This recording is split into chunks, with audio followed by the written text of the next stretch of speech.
Hello and welcome बच्चों to Indian economic development के first class में सभी का स्वागत है। सबसे पहले अपने मैक्रो तो ऑलरेडी कर रहे हैं। इंडियन इकोनॉमिक डेवलपमेंट में किन किन चीजों का बात होगा मैं उसका एक ओवरव्यू दे रहा हूं सबको, ठीक है। हम लोग क्या क्या चैप्टर्स कवर करेंगे। सबसे पहले हम लोग जानेंगे इंडिया के पास्ट के बारे में। फिर हम लोग जानेंगे इंडिया के प्रेजेंट के बारे में। लास्ट अपने जानेंगे comparison with Pakistan and China.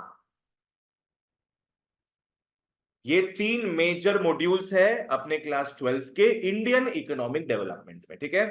बोलो सबसे पहले क्या जानना है अपने को, इंडिया के पास्ट के बारे में, ठीक है। इसमें बच्चों आएगा अपना 3 चैप्टर, उसका मैं स्टोरी लाइन बताऊंगा अभी। पहला 3 चैप्टर जो करने वाले अपने वो इंडिया के पास्ट को लेकर होगा। नेक्स्ट, इंडिया कुछ चैलेंजेस फेस कर रहा है अभी जो सदियों से सॉल्व नहीं कर पाया है। सबसे बड़ा प्रॉब्लम पता है क्या सॉल्व कर रहा है इंडिया, क्या प्रॉब्लम फेस कर रहा है इंडिया? पॉवर्टी। सबसे बड़ा प्रॉब्लम पॉवर्टी फेस कर रहा है। फिर अनएम्प्लॉयमेंट भी फेस करता है इंडिया। इंफ्रास्ट्रक्चर भी हमारा ठीक नहीं है, उसमें भी प्रॉब्लम फेस करते हैं अपने। इंपोर्ट एक्सपोर्ट भी फेस करते हैं, हाँ, पर वो एक पार्ट के अंदर आ जाएगा। फिर there is a problem of rural development.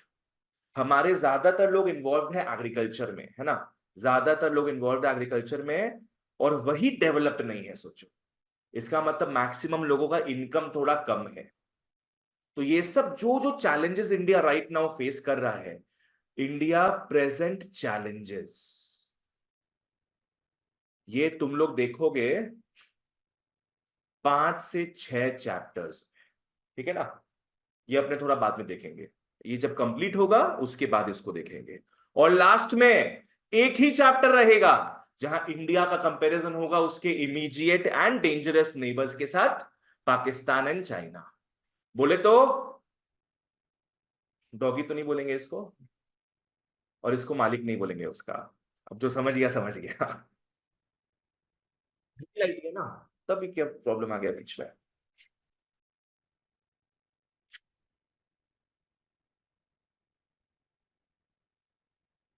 हाँ ठीक है बच्चों, कुछ बीच में एरर आ गया था, ठीक है ना। आओ आगे बढ़ते हैं फिर। बना लो एक नंबर लाइन। चलो, let's make a number line. आओ, अपने पहले कौन सा मॉड्यूल में घुस रहे हैं बच्चों? इंडिया का जो पास्ट है उसका बात करेंगे, ठीक है। तो ये जो इंडिया का टाइमलाइन है, इसमें 2 साल बहुत इंपॉर्टेंट है। 2 साल, पहला साल होगा 1947। बोलो क्यों? इंडिपेंडेंस डे, इंडिया आजाद हुआ था, तो सबसे इंपॉर्टेंट माइलस्टोन ईयर है 1947। उसके बाद सेकंड माइलस्टोन ईयर 1991। ये 2 माइलस्टोन ईयर्स थे। हाँ, 1991 का महत्व क्या है तुम लोग जानोगे थर्ड चैप्टर में, अभी बस हल्का सा ओवरव्यू देंगे। चलो ओके। सबसे पहले 1947 में अपने को आजादी किससे मिला था? ब्रिटिश रूल से। वही ब्रिटिश रूल जो इंडिया को कैद कर रखा था कितने सालों से, याद है? 200 साल। 200 साल। तो फर्स्ट चैप्टर में अपने 200 इयर्स ऑफ ब्रिटिश रूल देखेंगे, जो आज अपने स्टार्ट करने वाले हैं।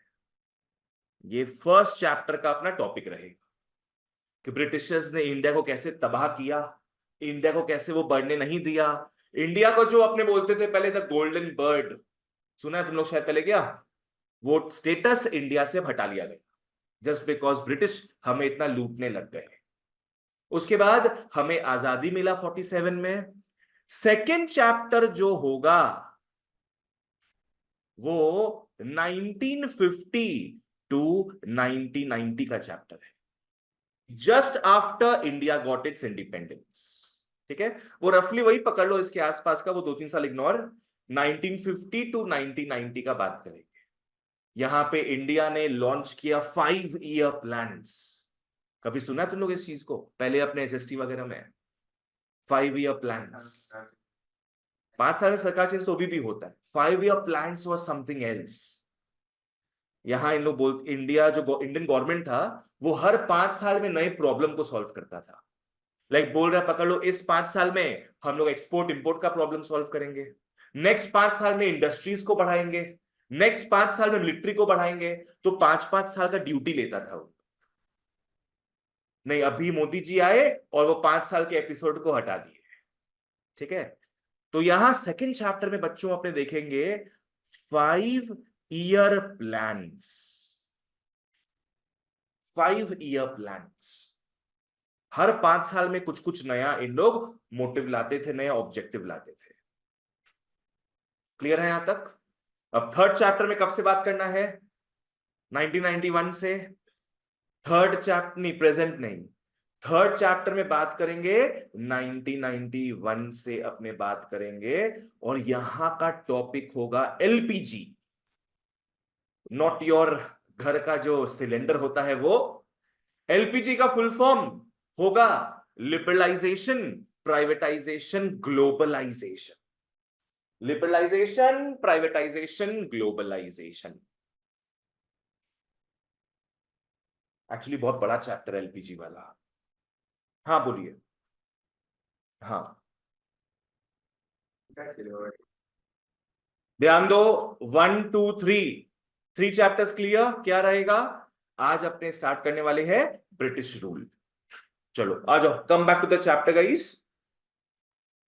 Okay,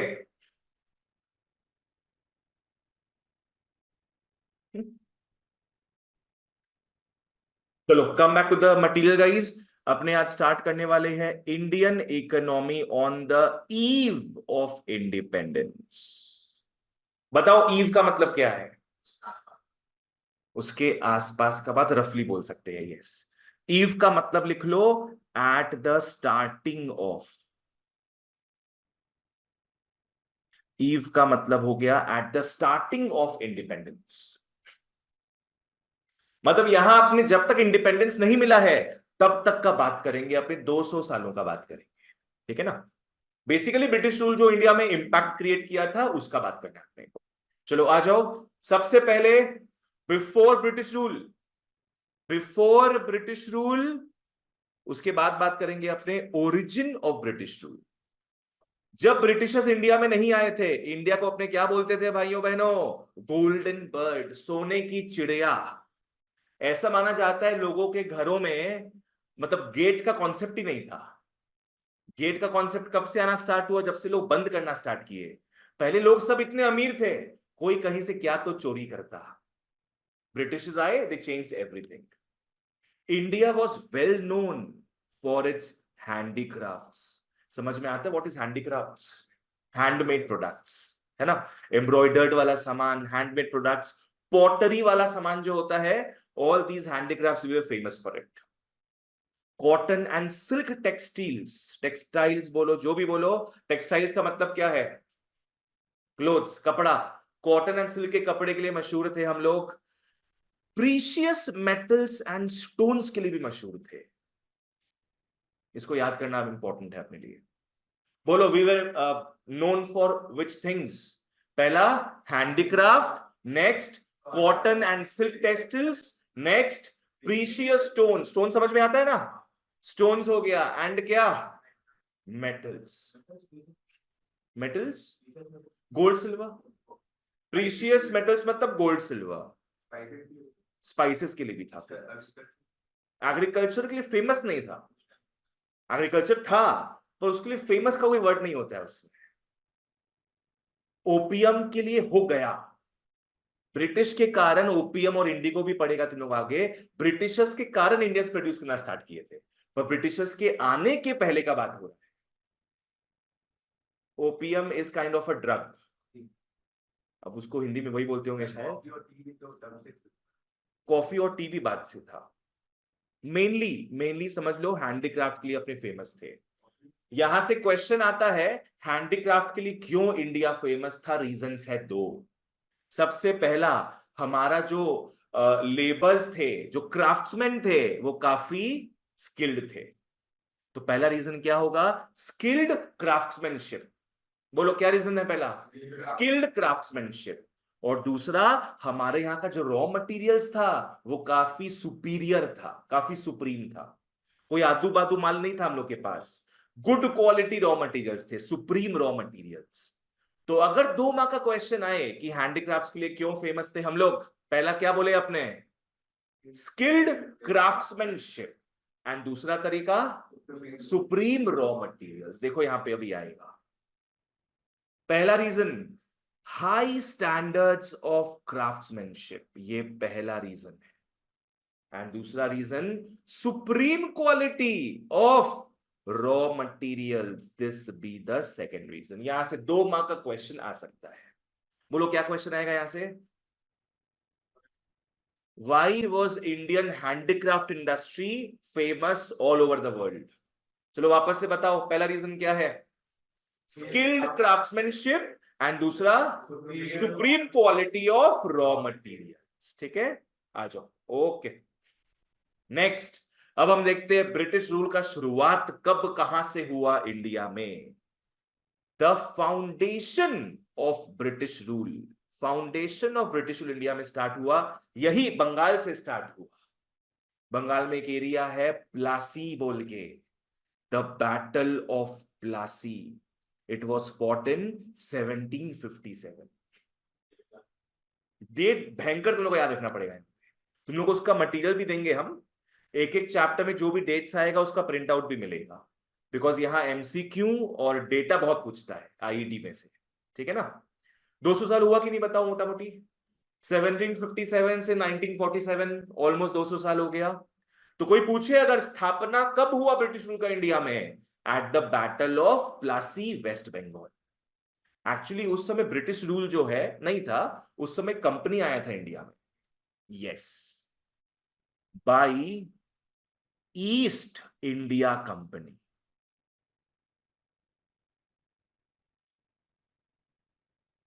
east India company India में आया था।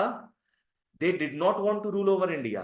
दे स्टार्टिंग में दे केम टू ट्रेड, कि भाई यहां पे अपना कंपनी खोल रहे हैं, हम लोग अपना माल यहां बेचेंगे, आपका माल यहां से खरीदेंगे। पर उनको दिखा इंडिया में तो एकदम असीम दौलत है। तब उन लोग क्या है, अपना मिलिट्री भेजना स्टार्ट किया ब्रिटेन से, because our wealth attracted them. समझ में आ गया? चलो ओके, नेक्स्ट। ब्रिटिश रूल का बेसिक पर्पस क्या था? आओ कॉपी निकाल लो। मुगल्स को तो डिस्प्लेस किया था इन लोग। मुगल्स का राज्य चल रहा था इंडिया में, वो औरंगजेब वगैरह लोग आए थे, उन लोग काफी वीक थे। अकबर द ग्रेट जैसे नहीं थे उन लोग, काफी वीक थे।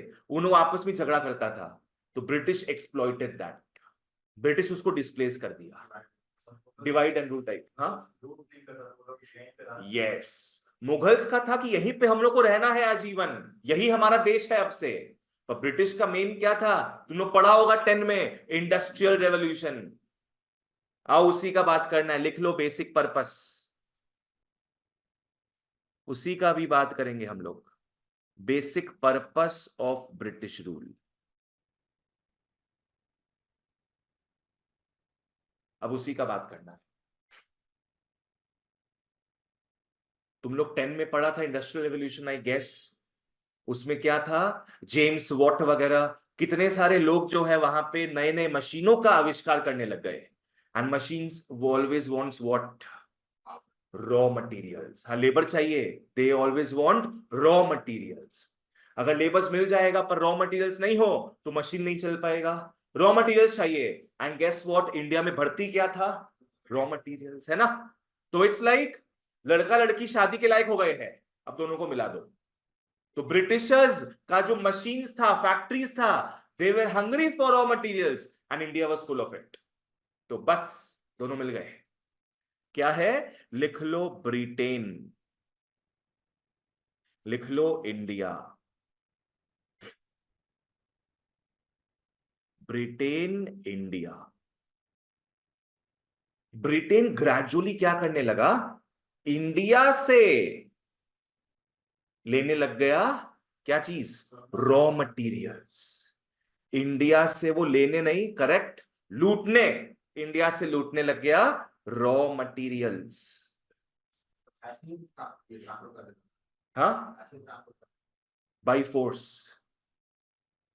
ग्रेजुअली इंडिया में जब कब्जा करने लगा इन लोग, तो वहां से बाई फोर्स उन लोग क्या, या तो बहुत ही पानी का दाम दे देकर वो क्या है, एक्सपोर्ट करने लग गया। बताओ कौन इंपोर्ट करवा रहा है? ब्रिटेन। और कौन एक्सपोर्ट कर रहा है? इंडिया। जो देता है वो एक्सपोर्ट करता है, जो लेता है वो इंपोर्ट करवाता है। तो ब्रिटेन क्या बेटा इंडिया से रॉ मटेरियल्स ले रहा था, उसको यूज कर रहा था कहां? अपने नए नए मशीनों में, जो ताजा ताजा इंडस्ट्रियल रेवोल्यूशन में उनके यहां बनते गया, और फिर बना के इंडिया में ही बेटा बेच रहा है क्या? Finished goods. इंडिया में ही, इंडिया का ही रॉ मटेरियल्स लेकर इंडिया में ज्यादा प्राइस करके बेच रहा है फिनिश्ड गुड्स। सोचो, रॉ मटेरियल्स का प्राइस नहीं, वो अलग चीज है, वो आगे अपन देखेंगे। रॉ मटेरियल्स मान लो बहुत ही सस्ता में इंडियन फार्मर्स से ले रहा था, और बहुत महंगा करके क्या है, इंडिया में ही बेच रहा था। तो अल्टीमेटली किसका लॉस हो रहा है? इंडियंस का लॉस हो रहा है अल्टीमेटली। इस सिस्टम को, जहां एक कंट्री रॉ मटेरियल सप्लाई करता है, दूसरा कंट्री फिनिश गुड सप्लाई करता है, इस सिस्टम को अपने बोलेंगे फीडर इकोनॉमी।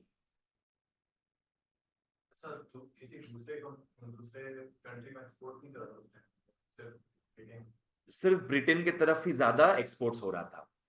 पहले तो इंडिया वर्ल्ड वाइड फेमस था एक्सपोर्ट्स में, हैंडीक्राफ्ट इंडस्ट्रीज था इंडिया में बोल के, पर अब ब्रिटेन आया, वो ज्यादातर अपनी तरफ ही सारा ट्रैफिक को डाइवर्ट कर दिया।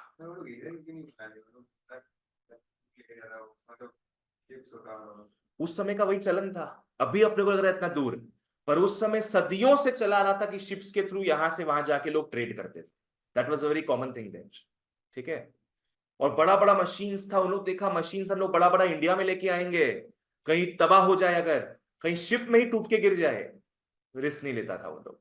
उन लोगों का बहुत ही एफिशिएंट सिस्टम था यहां से वहां रॉ मटेरियल्स लेके जाने का। ठीक है। और प्लस अगर सारा मशीन्स वहां से यहां पे ले आए, तो वहां के लोगों को एम्प्लॉयमेंट नहीं मिलेगा, तब उन लोग बेरोजगार मर जाएंगे फिर, है ना? क्लियर है यहां तक? This was the basic purpose of British rule, कि इंडिया को लूटते जाओ बस। आ जाओ। ओके।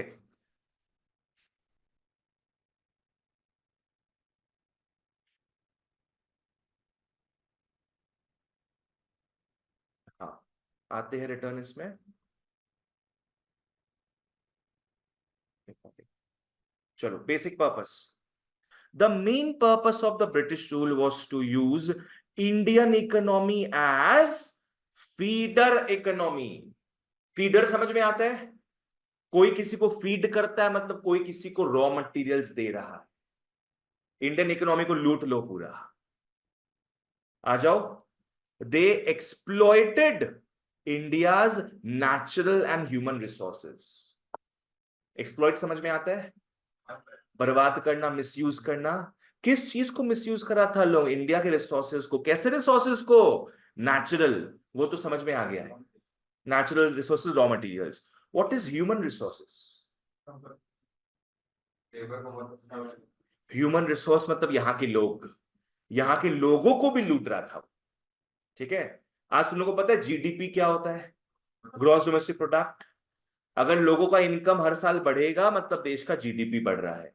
पर उस समय तो 200 सालों तक किसी का इनकम नहीं बढ़ रहा था। 200 साल पहले जो इनकम था बाप दादा का, वही तुम्हारा भी इनकम है, सोचो। समझ में आ रहा है? ये चीज है। लाइक अभी अपने क्या होता है, अभी जो हमारे पेरेंट्स का, उनके पेरेंट्स का जो इनकम था, उससे ज्यादा ही सोचते अपने इनकम कमाए। पर उस समय 200 साल तक हमारा ह्यूमंस लोग जो है वो भी सफर कर रहा था, किसी का इनकम नहीं बढ़ा। It was totally stagnant. Stagnant समझते हैं? कांस्टेंट था। पहले के लोग 200 कमा रहे थे, हम भी 200 ही कमा रहे। आ जाओ। They exploited India's natural and human resources. By human resources we mean कौन? Humans, Indians. ठीक है। फाइनली अपने को आजादी मिला 200 साल ब्रिटिश रूल के बाद। आजादी मिला अपने को 15 अगस्त 1947। तो बेसिक पर्पस क्या था बताओ, इंडियन इकोनॉमी को एज अ क्या यूज करना, feeder economy for the raw materials Hungary machines of Britain. ठीक है, क्रिश क्लियर है। नेक्स्ट आओ कलोनियलिज्म में। एक रिलेशनशिप होता है जहां दोनों सेम लेवल पे हो, और एक रिलेशनशिप होता है जहां एक होता है डोमिनेटिंग कैरेक्टर जो डोमिनेट करता है दूसरे व्यक्ति पर। ठीक है, कलोनियलिज्म वैसा रिलेशनशिप है। कैसा रिलेशनशिप, जहां एक जन डोमिनेट करता है दूसरे को, एक जन ऑप्रेस करता है और दूसरा ऑप्रेस्ड हो जाता है। ठीक है ना, एक जन मारामारी करता है और दूसरा शांत बैठा रहता है। इस रिलेशनशिप को हम लोग क्या बोलेंगे, कलोनियलिज्म। मैं समझाता हूं यहीं पे। यहां पे बताओ इन दोनों के बीच रिलेशनशिप कैसा था, डोमिनेटिंग था ना। कौन किसको डोमिनेट कर रहा था, ब्रिटेन इंडिया को डोमिनेट कर रहा था। ऐसा रिलेशनशिप जहां एक का पलड़ा भारी होता है एक का पलड़ा धीरे कम होता है, उसको बोलते हैं कलोनियलिज्म। एक होता है बच्चों रूलर, एक होता है रूलर तो दूसरा होता है कॉलोनी। तुमने सुना कभी कॉलोनी ये सब, नहीं। कॉलोनी पहले के समय के हिसाब से कॉलोनी का मतलब होता था वो कंट्रीज जो किसी के अंडर आ गया है। लाइक ब्रिटेन पहले वर्ल्ड के नंबर 1 में आता था एकदम, वो सारे कंट्रीज को क्या है अपना कॉलोनी बनाता था। मोटा मोटी सारा जो अफ्रीकन कॉन्टिनेंट का जो कंट्रीज है, सारा कंट्रीज मोटा मोटी ब्रिटेन के अंदर था। अपना जो वियतनाम हो गया, मतलब थाईलैंड वगैरह, बर्मा, सब ज्यादातर कौन ले जा रहा था, ब्रिटेन अटैक कर करके। तो उन लोग सारे ब्रिटेन के क्या बन गए थे, कॉलोनीज। सब तरफ से वो रिसोर्सेस को लूटता था। तो यहां पे एक का पलड़ा भारी है उसको क्या बोलेंगे अपने, रूलर। एक का पलड़ा कम है उसको क्या बोलेंगे, कॉलोनी। इस रिलेशनशिप को बोलते हैं कलोनियलिज्म। क्या बोलेंगे बच्चों, कलोनियलिज्म। ठीक है, आ जाओ। कलोनियलिज्म एक सिस्टम है ऑफ रिलेशंस, कितनों के बीच में, between two countries, relationship between two countries, जहां एक होता है रूलर तो दूसरा होता है उसका कॉलोनी। एक होता है रूलर तो दूसरा होता है उसका colony.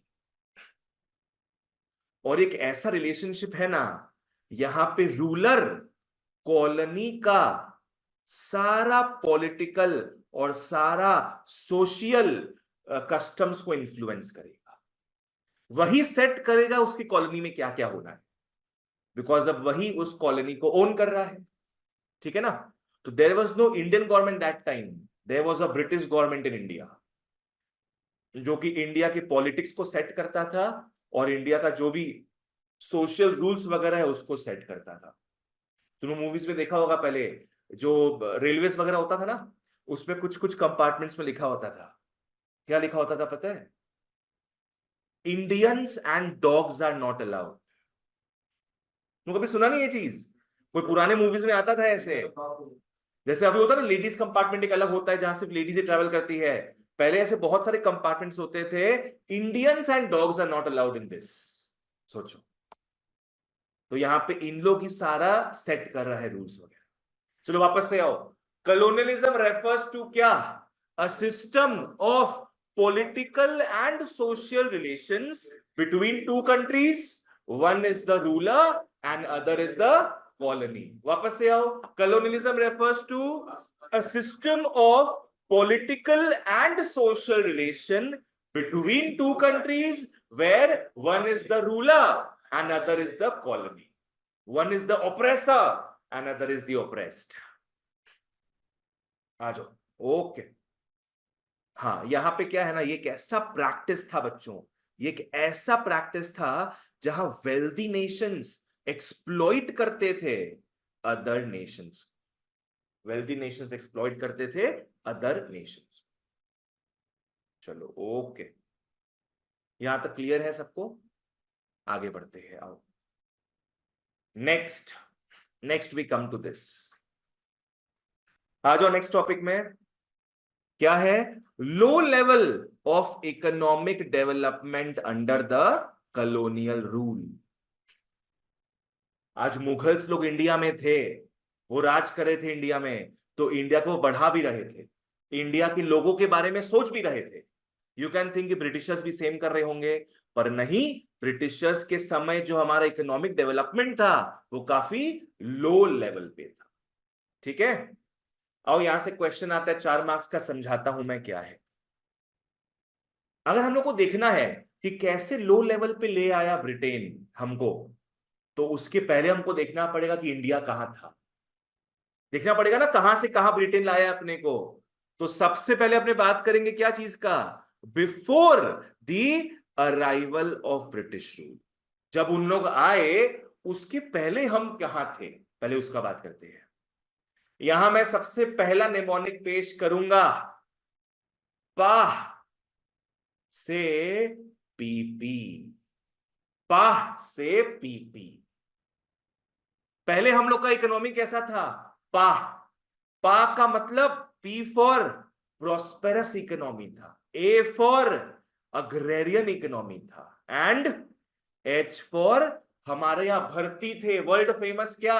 Handicraft industries, which were famous for 2 reasons, you know them. पहला स्किल्ड क्राफ्ट्समैनशिप, एंड दूसरा supreme quality of raw materials. तो ब्रिटेन जब आया उसके पहले हम क्या थे? पाह थे। पी का मतलब प्रोस्पेरस इकोनॉमी, ए का मतलब अग्रेरियन। अग्रेरियन का मतलब होता है एग्रीकल्चर। ज्यादातर लोग किसमें इन्वॉल्व थे? एग्रीकल्चर में। इसका अच्छा नाम क्या है? Agrarian economy. और हमारे यहां भरपूर था हैंडीक्राफ्ट्स इंडस्ट्रीज। आयुष क्लियर? चलो, तो पहले अपने देखते हैं, ब्रिटिश के आने के पहले इंडिया था prosperous, as in India was independent. India was independent, self reliant. You know what is self reliant? आत्मनिर्भर था। हम लोग किसी के ऊपर डिपेंडेंट नहीं थे, बल्कि वर्ल्ड हमारे ऊपर डिपेंडेंट था। नेक्स्ट, प्रोस्पेरस थे हम लोग। और हमारे ज्यादातर लोग कहां अपना समय बिताते थे? खेतों में। खेतों में बिताते थे हमारे लोग अपना समय। Agrarian economy. Agriculture was the main source of livelihood. Agriculture was the main source of livelihood. Engaged about 2/3 of the total population. Just imagine. अगर इंडिया में 100 लोग हैं तो कितने लोग एग्रीकल्चर में थे? 2/3 मतलब 67%। माने हर 3 आदमी में 2 आदमी किसान था। मान लो हर 3 आदमी में 2 आदमी किसान था। अभी थोड़ा कम हो गया है। क्लियर है यहां तक? So India was PAH। अब क्या बचा है अपना? एच बचा है। एच में आओ, world famous handicraft industries. Known for handicraft industries, जैसे अपने पढ़ चुके हैं, cotton, silk textiles, metal, precious stone works etcetera. हाँ, यहां से मैं आपको ऑलरेडी बता चुका हूं, जो 2 मार्क का क्वेश्चन आता है। Handicraft products enjoyed a world wide market. World wide market क्यों? Because of 2 reasons. आपने ऑलरेडी इसको मेंशन कर चुका है। पहला क्या है? Reputation of fine quality of raw material used, supreme quality of raw materials, and दूसरा high standards of craftsmanship. We had skilled craftsmanship. उत्प्लक्ष क्लियर? तो सेम ही बात अपने बात कर रहे हैं दूसरी बार। चलो, तो ये भाई हालचाल कब का था हमारा? Before the British came. Before the British came India was पाह। अब देखते कैसे ब्रिटिश आकर क्या कर दिया? पीपी कर दिया। आओ देखते हैं कैसे ब्रिटिश आकर पीपी कर दिया। ड्यूरिंग द ब्रिटिश रूल, पहले अपने क्या मार्क किए? Before the British rule. अभी क्या है? During the British rule. उन लोगों ने ना ऐसा पॉलिसीज बनाया। किन लोगों ने बच्चों? Colonial government. कॉलोनियल गवर्नमेंट मतलब ब्रिटिश गवर्नमेंट। इन्होंने ऐसा पॉलिसीज बनाया जिससे प्रोटेक्शन एंड प्रमोशन हो गया उनके ही इंटरेस्ट्स का। क्या वो इंडिया के बारे में सोच रहे थे? नहीं, वो अपने बारे में सोच रहे थे, अपने इंटरेस्ट्स को वो दो चीज करना चाहते थे। क्या है वो दो चीज? प्रोटेक्ट करना चाहते थे एंड प्रमोट करना चाहते। पीपी समझ में आया? They wanted to promote their interests, they wanted to protect their interests. आओ, यही है तुम्हारा PP. Main motive of policies of colonial rule, main motive of policies of colonial rule. आ जाओ, सारा बात इसी में से हो जाएगा, आराम से फॉलो करना। ब्रिटिश लोग किसके इंटरेस्ट को फॉलो कर रहे थे? अपने खुद के। कौन सा इंटरेस्ट का बात करेंगे? अपने इकोनॉमिक इंटरेस्ट। इंटरेस्ट आदमी का बहुत चीजों में होता है, एजुकेशन में, हेल्थ में। यहां अपने कौन से इंटरेस्ट का बात कर रहे हैं? इकोनॉमिक इंटरेस्ट का। पीपी क्या था बोलो? प्रमोशन। अनंत, पीपी क्या था? Promotion of economic interest. And दूसरा पी था प्रोटेक्शन ऑफ इकोनॉमिक इंटरेस्ट। आराम से फॉलो करो, क्या है एकदम ध्यान देना। हाँ, आज देखो, ये दोनों कंपेटिटर्स ही है, मान लो ब्रिटेन और इंडिया दोनों ही कंपेटिटर्स है। दोनों के यहाँ ही रॉ मटेरियल्स ग्रो होते हैं, दोनों के यहाँ लैंड है ना, तो दोनों के यहाँ ही रॉ मटेरियल्स ग्रो होगा। तो दोनों के बीच में छिड़ सकता है कंपटीशन। क्या ब्रिटिश चाहेगा ये चीज? ब्रिटिश हमेशा चाहेगा कौन दबावा रहे? इंडिया दबावा रहे। ब्रिटिश अपने इकोनॉमिक इंटरेस्ट को प्रोटेक्ट करेगा। वो कैसे प्रोटेक्ट कर रहा है समझना। वो इंडिया से लेते जा रहा है बार बार क्या? Raw materials. वो नहीं चाह रहा है कि इंडियंस अपने रॉ मटेरियल्स को लेकर अपने आप फिनिश गुड्स बनाए। समझ में आया? वो नहीं चाह रहा है इंडिया अपना रॉ मटेरियल्स यूज करके अपना फिनिश गुड्स बनाए। बिकॉज ब्रिटेन खुद भी तो फिनिश गुड्स बना रहा है। अगर इंडिया भी बनाने लग जाएगा फिनिश गुड्स तो कंपटीशन छिड़ जाएगा ना। They did not want that. They wanted to protect themselves. समझ में आ रहा है ना? They wanted to protect their economic interest. तो उन लोगों ने क्या किया फिर? इंडिया से रॉ मटेरियल्स लेना स्टार्ट कर दिया, ताकि इंडिया में बचेगा ही नहीं रॉ मटेरियल्स, तो लोग बना ही नहीं पाएंगे फिनिश गुड्स। क्लियर है? तो अपने कौन सा पॉइंट पढ़े अभी? प्रोटेक्शन ऑफ इकोनॉमिक इंटरेस्ट्स, है ना? Protection of own economic interests. Next P क्या था? प्रमोशन। अब भाई रॉ मटेरियल्स तो यहां से ले चुका है, इनके यहां बहुत सारा क्या बनते जा रहा है? फिनिश गुड्स बहुत सारा बनते जा रहा है। और लोग काफी ज्यादा कहां पे थे? इंडिया में। We are the population factory. They have the original factory and we have the population factory. तो ब्रिटेन को दिखा इंडिया में तो मार्केट रेडी है। मार्केट मतलब क्या? जितने ज्यादा लोग रहेंगे उतना बड़ा मार्केट होगा। तो Britain wanted to promote its products. कहां पे? इंडिया। समझ में आ रहा है? So they wanted to promote their economic interests, own product. तो रॉ मटेरियल्स लेकर अपने आप को प्रोटेक्ट कर रहा है वो। दूसरा, उसी से माल बना के इंडिया में बेचकर अपने आप को प्रमोट कर रहा है। क्लियर है? सो ये हो गया हमारा पीपी। आ जाओ,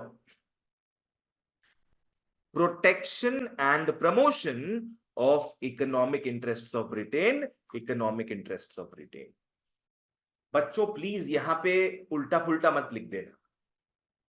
प्रोटेक्शन में बात होगा किस चीज का? रॉ मटेरियल्स का। प्रोटेक्शन में बात किसका होगा बताओ? रॉ मटेरियल्स का। प्रमोशन में बात होगा फिनिश्ड गुड्स का। ठीक है ना? उल्टा मत लिख देना तुम। प्रोटेक्शन मतलब क्या कर दिया भैया? प्रोटेक्शन उनको अपने इकोनॉमिक इंटरेस्ट का करना था, तो उन्होंने हमको ट्रांसफॉर्म कर दिया as what? Supplier of raw materials. And उनको अपना माल बेचना था, माल को प्रमोट करना था, उन्होंने हमें बना दिया कंज्यूमर ऑफ फिनिश्ड प्रोडक्ट्स। उन्होंने हमें कंज्यूमर बना दिया। चलो, दिस इज इट। हाँ, वो क्या है? रॉ मटेरियल्स लेते थे फ्रॉम इंडिया और उसमें वैल्यू एडिशंस करते थे। You know what is value additions? माने हाँ, उसको मतलब क्या है, वुड से पेपर बना दिया, वुड से बेंच बना दिया, मतलब ट्रांसफॉर्म करते थे उसको फिनिश्ड गुड्स में। Making value additions. मार्केट नहीं मार्केट नहीं होगा विषय, मार्केट नहीं होगा। सब टीचर अपना अपना लाते हैं। आफ्टर मेकिंग वैल्यू एडिशंस क्या है, वो फिनिश गुड्स बेचते थे इंडिया में फॉर कंजम्पशन। अब सवाल ये उठता है कि क्या इंडिया में कहीं भी फिनिश गुड्स नहीं बनता था क्या? बनता था, बनता होगा है ना। लोग बिस्किट बनाते होंगे छोटे रूप में, लोग ब्रेड बनाते होंगे ऐसे मुक्का मुक्का मार के। सुना तुम लोग पहले का चीज? पहले जो ब्रेड वगैरह बनता था वो लोग चढ़ चढ़ के बनाते थे ऐसे। सोचो, मुक्का मुक्का मार के ब्रेड बनाते थे, तब उसमें शेप आता था उसमें। पहले वही पुचका हुआ करता था उस समय का, गोलगप्पे। ठीक है, तो ऐसा नहीं है बच्चों कि हम लोग नहीं बना सकते थे फिनिश गुड्स, पर वो हमारे फिनिश गुड्स में लगता था ढेर सारा टैक्स। आज तुम लोग जो भी खाता पीता है बोलो, टैक्स लगता है कि नहीं उसमें? टैक्स लगता है, it is inclusive of taxes. आज अपने 10 रुपया का लेस भी खा रहे हैं तो क्या पता उसमें 1 रुपया जीएसटी लगा हुआ हो। तो आज पकड़ लो, इंडिया में ही फिनिश्ड गुड बना है 100 रुपए का, पर बेटा ब्रिटिशर्स लोग इसमें 200% टैक्स लगा दिया। मान लो, लगाया नहीं, ऐसे हम बता रहे हैं, ऐसे आंख खोल के देख रहे हैं सब लोग। मान लो ब्रिटिशर्स लगा दिया 200% टैक्स, तो सामने वाला जो आदमी है कितना में खरीदेगा वो? 300 रुपया में। और वही cheap machine made goods Britain से आ रहा है 60 रुपए में। ठीक है ना। तो वो इंडियन आदमी जितना ही पेट्रियोटिक हो, 300 रुपया तो नहीं देगा वो ब्रिटेन का ही माल खरीदेगा, फिरंगी माल। कितना में? 60 रुपया। समझ में आया? तो उन लोग क्या है ना, जो मेड इन इंडिया गुड्स था ना, उसको उन लोग क्या कर दिया उसमें, दे इम्पोज्ड हायर टैक्सेस, ताकि तुम्हारा कंट्री का ही आदमी लोग तुम्हारा गुड नहीं खरीदेगा। उन लोग भी किसका गुड खरीदेगा फिर? ब्रिटेन का, चाहे जितना ही नेशनलिस्टिक, जितना ही पेट्रियोटिक हो।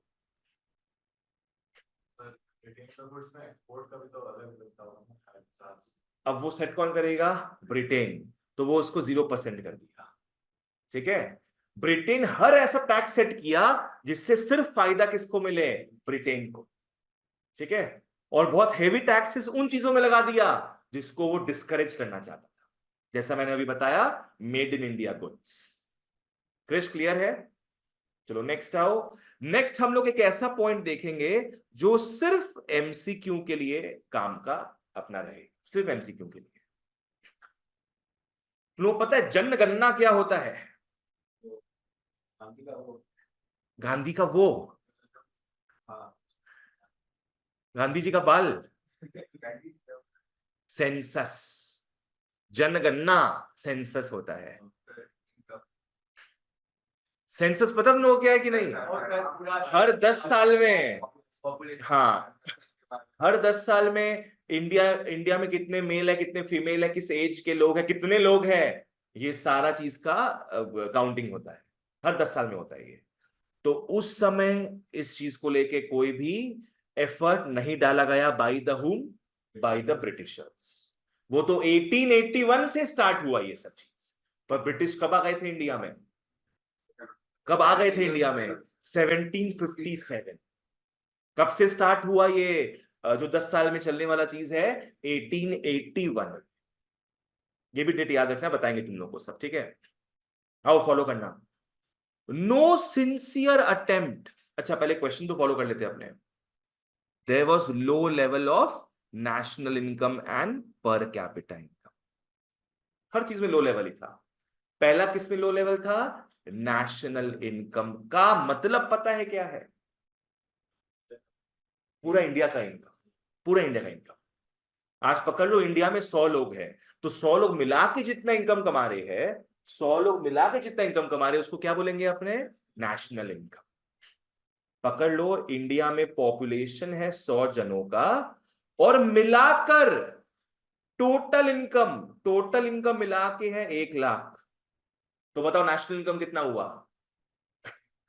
1 लाख। वही तो है, टोटल में सबका मिला के इनकम कितना है? 1 लाख, तो वही हो गया नेशनल इनकम। ठीक है, this is actually national income. Next concept आता है पर कैपिटा इनकम। पर कैपिटा इनकम मतलब पर पर्सन इनकम, पर पर्सन इनकम। तो आज 1 लाख पूरा देश मिलके कमा रहा है, कितने लोग हैं? 100 लोग हैं एवरेज में। तो इसका मतलब मोटा मोटी एक एक आदमी कितना कमा रहा होगा? 1000। वो क्या हो गया? पर कैपिटा इनकम। ये जरूरी नहीं कि सब 100 लोग कमा रहा होगा। बिल्कुल सही, जरूरी नहीं है कि सब लोग 1000 ही एग्जैक्ट कमाए, ये एवरेज होता है। एवरेज का मतलब क्या हो गया कि पकड़ लो कोई अगर 1500 कमा रहा है एक व्यक्ति, तो कोई दूसरा व्यक्ति 500 कमा रहा, तो दोनों मिला के कितना हो गया? 2000/2000 एवरेज। हो सकता है एक आदमी 0 रुपीज कमा रहा हो, तो दूसरा आदमी कितना कमा रहा होगा? 2000। ठीक है ना, एवरेज में हो गया ये चीज। ठीक है, आओ। तो एमसीक्यू के लिए क्या क्या पॉइंट्स है? सबसे पहला, no sincere attempt made by the British government to estimate India's national and per capita income. No sincere attempt was made. जैसे अभी हर साल ये जीडीपी कितना बढ़ रहा है, नेशनल इनकम कितना बढ़ रहा है, गवर्नमेंट चेक करता है, तभी समझ में आता है कि प्रेजेंट गवर्नमेंट के टेन्योर में देश बढ़ रहा है कि घट रहा है। ठीक है ना? एक अच्छा नाम आ रहा है यहाँ पे, डॉक्टर राव। एमसीक्यू में आ सकता है ये। डॉक्टर राव ने द फर्स्ट पर्सन जिन्होंने national and per capita income के बारे में पता करने का कोशिश किया, वो कौन थे? डॉक्टर राव। वो ब्रिटिश के साथ मिला, उनको समझाया सिखाया कि ऐसा करना चाहिए अपने को, तो वो काफी इंस्ट्रूमेंटल थे इस चीज को आगे बढ़ाने में। वो अकेले घर घर नहीं गए, वो इस चीज का क्या है, सेटिंग क्रिएट की। क्लियर है? नेक्स्ट। हाँ। अभी तो आधार कार्ड से पता चल जाता है। हाँ, अभी आधार कार्ड देख के, पैन कार्ड देख के पता चल जाता है ये सब चीज। अब तो सिस्टम एडवांस्ड हो गया पूरा। पैन कार्ड बच्चों का भी बनता है, अगर तुम्हारे नाम पे बिजनेस हो रहा है कोई, बन सकता है। ठीक है, नेक्स्ट आओ। हाँ देखो क्या है यहाँ पे, इसमें क्या मार्क करेंगे अपने? ओनली 0.5% ग्रोथ इन द पर capita income per year. Just imagine, सोचो, पहले मार्क करो, समझो, फिर सोचो क्या है।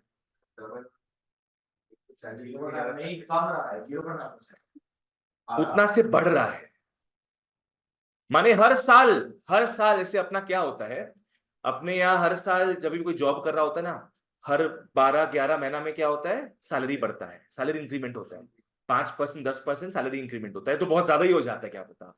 पर उस समय हर साल सिर्फ कितना परसेंट सैलरी बढ़ रहा था? 0.5%, ना के बराबर।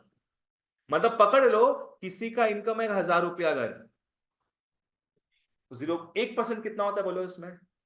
2 जीरो काट दो। 10 रुपया, 1%, और यहां पे कितना है? 0.5%। मतलब नेक्स्ट ईयर हर महीना आदमी कमा रहा है 1005 रुपया। मतलब कि इट वॉज बोला जाए तो स्टैग्नेंट। मतलब क्या हो गया? ना के बराबर। 5 रुपया क्या है, कुछ तो नहीं है, ना के बराबर। Just imagine. तो वही तुमने को बोले ना कि 200 साल तक सबका इनकम सब सेम था, सब सेम था, मोटा मोटी।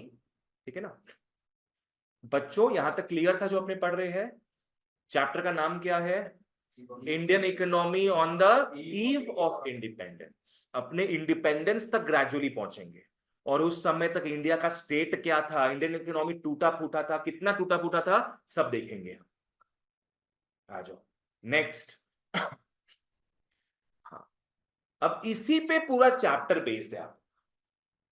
अपने क्या देखने वाले हैं, ये जो कॉलोनियल रूल था, इसका क्या क्या इंपैक्ट पड़ा है इंडिया में, कहां कहां इंपैक्ट पड़ा है, उन चीजों के बारे में देखेंगे। You know the three sectors guys, primary, secondary and tertiary. Primary sector में क्या आता है? एग्रीकल्चर। तो सबसे पहले देखो 6 जगह पे इंपैक्ट पड़ा है, एक एक करके लिखते हैं अपने। सबसे पहला इंपैक्ट पड़ा एग्रीकल्चर में। ब्रिटिश रूल का सबसे पहला इंपैक्ट पड़ा एग्रीकल्चर में। वहां कितने लोग इन्वॉल्व थे? 2/3 ऑफ द पॉपुलेशन। ठीक है। नेक्स्ट प्रभाव पड़ा सेकेंडरी सेक्टर, बोले तो क्या आता है उसमें? इंडस्ट्रीज, मैन्युफैक्चरिंग आता है, लिख लो इंडस्ट्रीज। सेकेंड प्रभाव पड़ा हमारे इंडस्ट्रीज में। बिल्कुल सही। सबसे गंदा इंपैक्ट पड़ा था इंडस्ट्रीज में, बिकॉज ये क्या किए इन लोग, ना तो इंडस्ट्रीज बढ़ने दिए, और तो और जो इंडस्ट्री सेट था अपना, कौन सा सेट था? हैंडीक्राफ्ट इंडस्ट्रीज, उसको तबाह कर दिया, पूरा तबाह कर दिया। थर्ड सेक्टर कौन सा होता है? Tertiary sector. को यहां पे लिख लो फॉरेन ट्रेड। यहां हम लोग बात करेंगे कि ब्रिटिश इंडिया को किससे ट्रेड करने को अलाउ करता था। मैक्सिमम ट्रेड किससे करवाता था वो? अपने आप से, ब्रिटेन से। कुछ कुछ यहां वहां से करवा देता था। ये हो गया।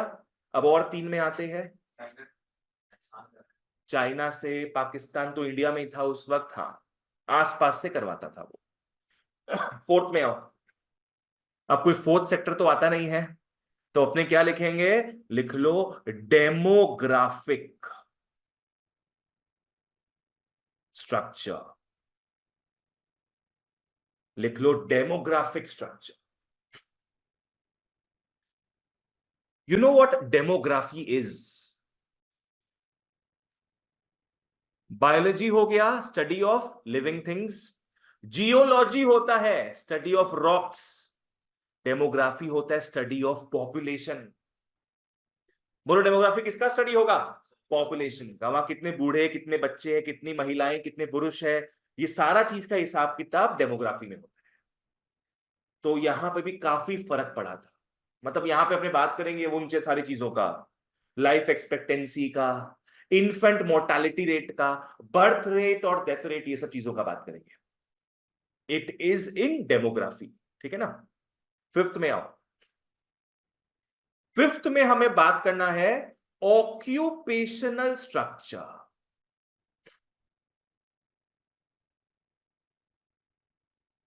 लिख लो, फिफ्थ में बातें होंगी ऑक्यूपेशनल स्ट्रक्चर की।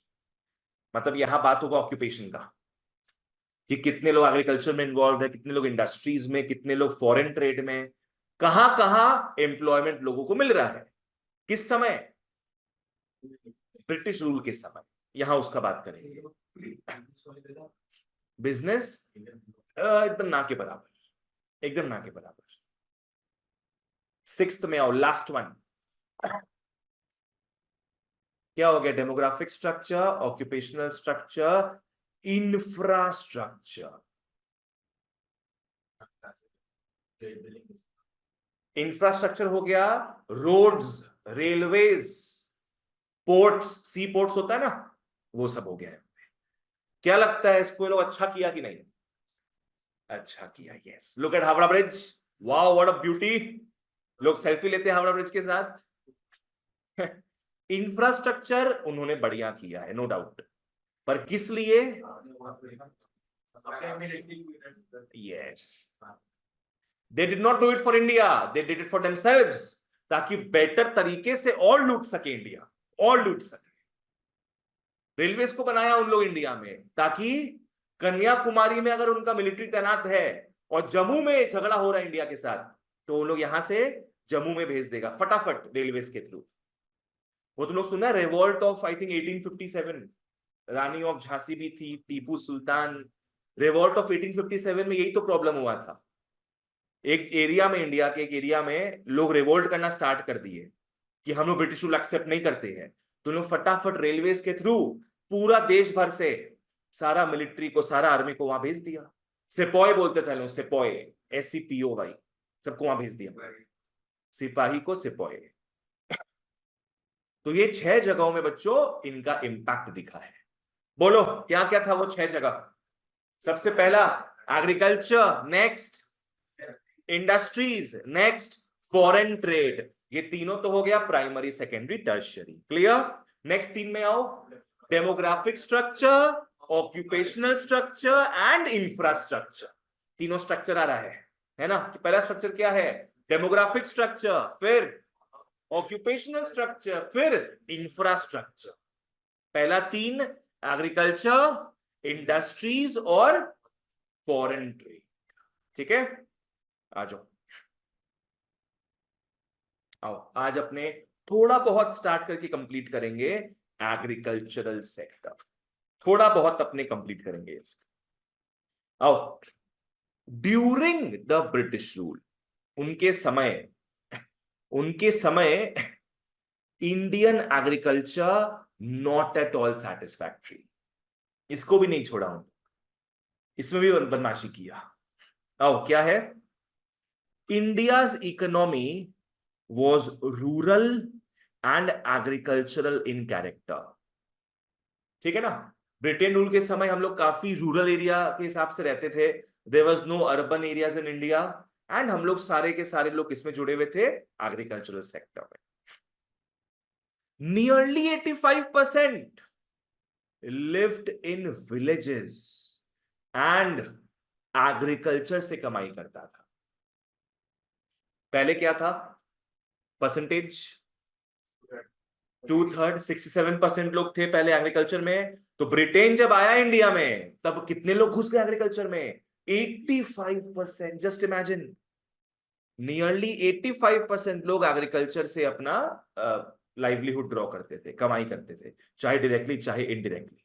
ठीक है, अब तुम लोग को लग रहा होगा कि इतना लोग कहां जुड़ा हुआ है एग्रीकल्चर में, तो खाना पीना सबके पास मस्त रहता होगा, सब अच्छे से खाते पीते होंगे। पर ऐसा नहीं था। इतने लोग जुड़ने के बावजूद भी India was not self sufficient in goods, in food grains. Food grains क्या हो गया? अनाज, है ना, खाने पीने वाला क्रॉप्स। इतने लोग जुड़े एग्रीकल्चर में, उसके बावजूद भी India was not self sufficient. इसका रीजन ये था कि यूके में मशीन्स नए नए आ रहे थे, उनको चाहिए था रॉ मटेरियल्स, उनको चाहिए था कॉटन, उनको चाहिए था इंडिगो, उनको चाहिए था जूट। क्या खाने का आइटम है ये सब? नहीं। तो उन लोग अच्छा पैसा देते थे फार्मर्स को कि तुम लोग क्या राइस व्हीट ग्रो कर रहा है, क्या खाने पीने का सामान ग्रो कर रहा है, शिफ्ट मारो। किसमें शिफ्ट मारो? इंडिगो में, कॉटन में, जूट में, और नशा करने वाला ओपियम में। तुम लोग को अच्छा पैसा देंगे इसमें हम। तो 85% लोग एग्रीकल्चर में था, पर खाना बहुत कम लोग ही बनाते थे, सब कॉटन जूट में घुस गए थे। राइस व्हीट का बहुत, मैंने ऐसे कम फार्मर्स थे जो राइस व्हीट ग्रो करते थे। सब लोग किसमें शिफ्ट मारने लगे ग्रेजुअली? कॉटन, इंडिगो वगैरह में। आज पकड़ लो हम लोग सब किसान लोग हैं, यहां 3 जन पकड़ लो कॉटन में घुस गया, तुम लोग बोलेगा ना कि मेरा इनकम तो 4 गुना हो गया है, तो तुमको देखा देखी क्या करेंगे? हम बाकी फार्मर्स भी क्या है, चल हम लोग भी इनकम बढ़ाते हैं अपना, हम लोग भी ग्रेजुअली घुस जाएंगे इन सारे क्रॉप्स में। तो खाना तो कोई बनाएगा ही नहीं, व्हीट राइस वगैरह। इससे रिजल्ट होता था फेमीन्स। फेमीन समझ में आता है? भूखमरी। हाँ, फेमीन्स मतलब हो गया भूखमरी। पूरा पूरा विलेजेस जो है गायब हो जाता था, बिकॉज वहां के लोग लिटरली स्टार्व करते थे for food, and there was no food available. Clear है यहां तक? तो एग्रीकल्चर का सिस्टम ऐसा था कि भले ही सारे के सारे लोग घुसे हुए थे एग्रीकल्चर में, but there was not enough food for everybody. क्या इंडिया पहले सेल्फ सफिशिएंट था क्या? वो लाइन याद है? प्रॉस्पेरस इकोनॉमी में India was independent, self reliant and prosperous. पर अब देखो क्या हाल हो गया। जबकि लार्ज पॉपुलेशन था एग्रीकल्चर में, लार्ज प्रोपोर्शन ऑफ पॉपुलेशन था एग्रीकल्चर में, we were not self sufficient in food, not self sufficient in food. ठीक है, एक बार रिवाइज करते हैं। पा से क्या? पीपी, पहले हम लोग पा थे पहले, फिर हम लोग का पीपी हो गया। बोलो पी का फुल फॉर्म। प्रॉस्पेरस इकोनॉमी था India. A agrarian economy. H handicraft industries, world famous handicraft industries. तो पहले हम लोग ये थे, फिर ब्रिटिश आया तो हमारा पीपी कर दिया, protection of their own economic interests by making us supplier of raw materials. Next P का मतलब promotion of their own economic interests by making us consumer of their finished goods. Clear है? आ जाओ last, बस मैं reasons लिखा देता हूं। Main reasons for stagnation in agricultural sector. आज अपने यहां तक करेंगे। ये 4 मार्क का क्वेश्चन आता है। हम लोग को इस चैप्टर में ना इंपैक्ट्स देखना है। इंपैक्ट्स कितने जगहों में देखना है बताओ? 6 जगह। एग्रीकल्चर, इंडस्ट्रीज, फिर फॉरेन ट्रेड, फिर डेमोग्राफिक स्ट्रक्चर, ऑक्यूपेशनल स्ट्रक्चर और इंफ्रास्ट्रक्चर। हर एक में 4 5 6 रीजंस दिखेगा हम लोग को, ठीक है ना? एग्रीकल्चरल सेक्टर को खराब करने का 4 रीजंस है। आओ मैं लिखा देता हूं। एक था जमींदारी सिस्टम, एक था जमींदारी सिस्टम। लोग पढ़ा है कि नहीं पहले पता नहीं, लगान देना पड़ता था। यस, जमींदारी सिस्टम को इंग्लिश में बोलते हैं लैंड सेटलमेंट सिस्टम। नेक्स्ट जो प्रॉब्लम खड़ा किया इन लोगों ने हमारे साथ, कमर्शियलाइजेशन ऑफ एग्रीकल्चर।